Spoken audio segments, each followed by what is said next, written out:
কক্সবাজারের চকরিয়া পাইতং এলাকায় এই যে আমরা যেটি দেখতে পাচ্ছি যে শ্রমিক এবং ইটভাটার শ্রমিক এবং যে পুলিশ প্রশাসন সহ যৌথ বাহিনীর সাথে যে অবৈধ ইটভাটা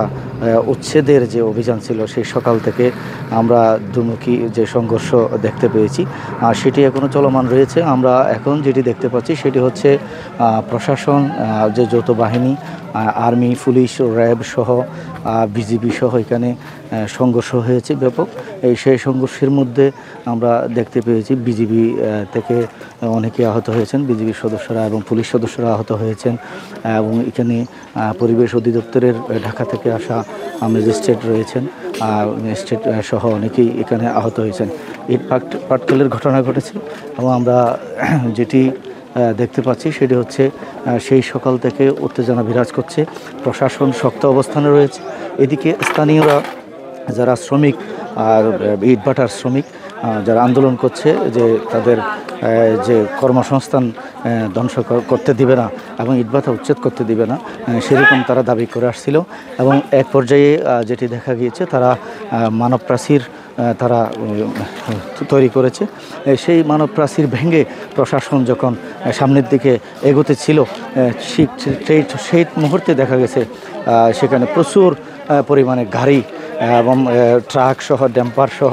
এবং ইট ভর্তি গাড়ি তারা রাস্তায় অবরোধ করে রেখেছে এবং রাস্তার মাঝখানে তারা ইট ফেলে ইটগুলো ভেঙে ভেঙে প্রশাসনের যৌথ বাহিনীর গায়ে সহ অনেক যৌথ বাহিনীর সদস্যদের গায়ে তারা ছুটতে আমরা দেখেছি। এখন আমরা যেটি দেখতে পাচ্ছি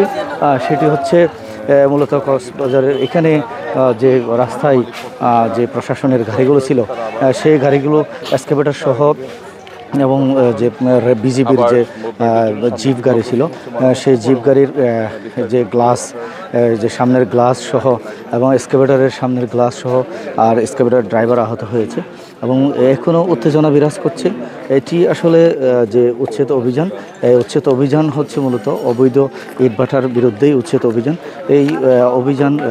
ঢাকা থেকে পরিবেশ অধিদপ্তরের যে ম্যাজিস্ট্রেট তার নেতৃত্বেই মূলত এটি পরিচালিত হচ্ছে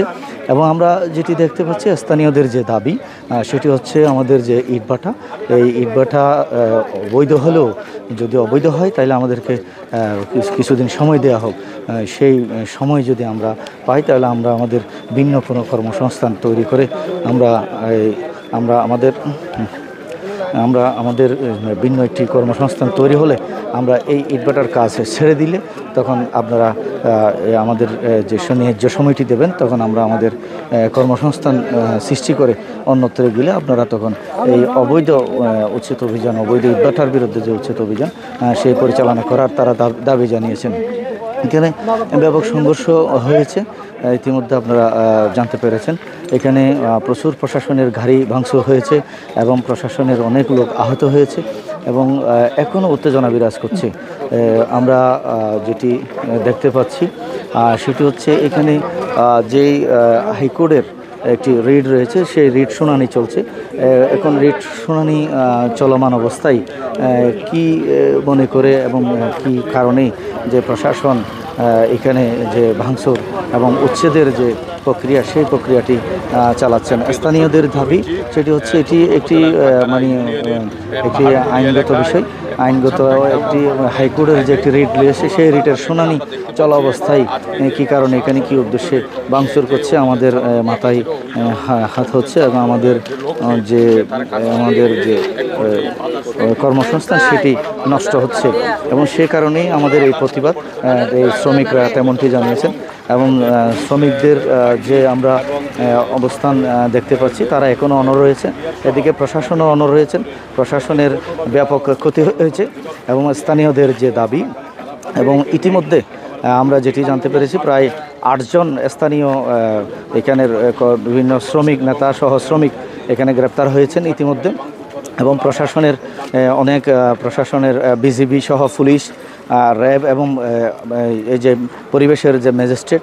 তারা আহত হয়েছেন ইটপাটকেলের আঘাতে। এর পরেও প্রশাসন যেটি বোঝাতে চেয়েছেন সেটি হচ্ছে স্থানীয়দেরকে যেটি বোঝাতে চেয়েছেন তারা তাদের ক্ষতি করতে চায় না, তারা ওই শুধু ইটভাটা অবৈধ ইটভাটা উচ্ছেদের অভিযানটি তারা পরিচালনা করতে চেয়েছিলেন, কিন্তু স্থানীয়দের বাধার মুখে এই যে প্রশাসন যৌথ বাহিনী সেটি না করে ফিরিয়ে যাচ্ছেন, আমরা তেমনটি দেখতে পাচ্ছি। এই ছিল আমার কাছে কক্সবাজারের সর্বশেষ পরিস্থিতি।